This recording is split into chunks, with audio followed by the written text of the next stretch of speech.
নানা দাদার যুগে দেখা যাত্রাপালাকে এখনো বুকে আগলে রেখেছেন নাটোরের মানুষ।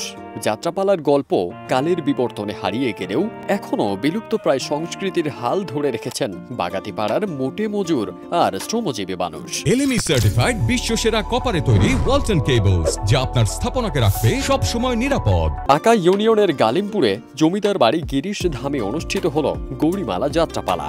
হারিয়ে যেতে বসা লোকজ শিল্পকে বাঁচিয়ে রাখতে এবং নতুন প্রজন্মকে ঐতিহ্যের স্বাদ দিতে প্রতি বছরের মতো এবারও দর্শকদের উপচে পড়া ভিড় দেখা যায় যাত্রায়। যে কলঙ্কিত যাত্রা ছিল সেটার থেকে বের হয়ে আসছে আমাদের এই গালিমপুরের ঐতিহ্য যাত্রাটা। এখানে কোনো খারাপ কর্মকাণ্ড হয় না। এটা বগুল সিটি থিয়েটারের প্রতি বছরের ন্যায় যে যাত্রাটা করে এটা অনেক ভালো। এতে গ্রামীণ ঐতিহ্যগুলো আবার ফুটে উঠবে। আরশাদ আলীর রচনা ও দেবাশিস কুণ্ডুর নির্দেশনায় বকুল স্মৃতি থিয়েটার পালাটি পরিবেশন করেন। জনপ্রশাসন মন্ত্রণালয়ের অবসরপ্রাপ্ত অতিরিক্ত সচিব মলয় কুমার রায় এই আয়োজনের উদ্বোধন করেন।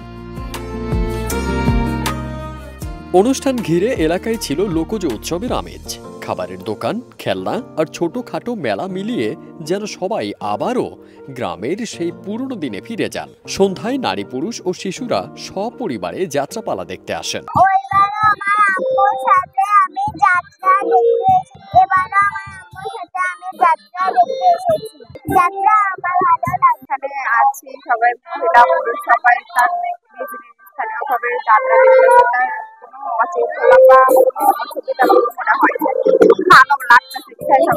যাত্রাপালার শিল্পীরা জানান, মানসম্মত পালা উপস্থাপন করলেও মানুষের আগ্রহ কমে যাওয়ায় অনেকেই জীবন জীবিকার সংকটে পড়েছেন।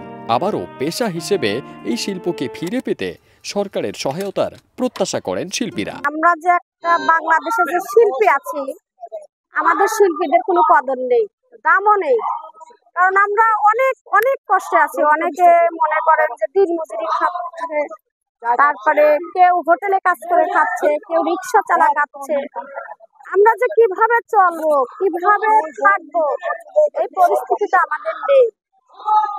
এখন আমার একটাই কথা, যে আমরা যেভাবে আগে গান বাজনা করেছি, যেই সরকার আসুক তার কাছে আমার একটাই মিনতি, একটাই আবেদন, আমাদের আগের যুগটা যেন সে ফিরিয়ে দেয়।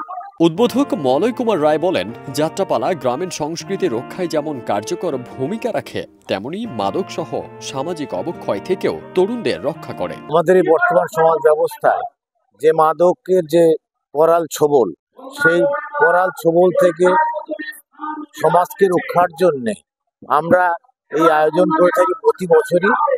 কিছুদিনের জন্য, কিছু সময়ের জন্য হলেও যেন মানুষ মাদকের করাল ছোবল থেকে নিজেদেরকে দূরে রাখে। অশ্লীলতা বাদ দিয়ে সুস্থ সংস্কৃতি তুলে ধরাই তাদের মূল উদ্দেশ্য বলেও জানান যাত্রাপালার আয়োজক মাহবুবুর রহমান। যাত্রাপালা যে একটা সুস্থ সংস্কৃতি, বাংলাদেশের গ্রামে গঞ্জে সর্বক্ষেত্রে এটা যে জনগণ দ্বারা গৃহীত একটা শিল্প, সেই শিল্পকে আমরা সুন্দরভাবে উপস্থাপন করতে চাই, অশ্লীলতা পরিহার করে। এটাই আমাদের যুদ্ধ, এই জন্য এটা আয়োজন করেছি। পারদিন সানি, দেশ রূপান্তর।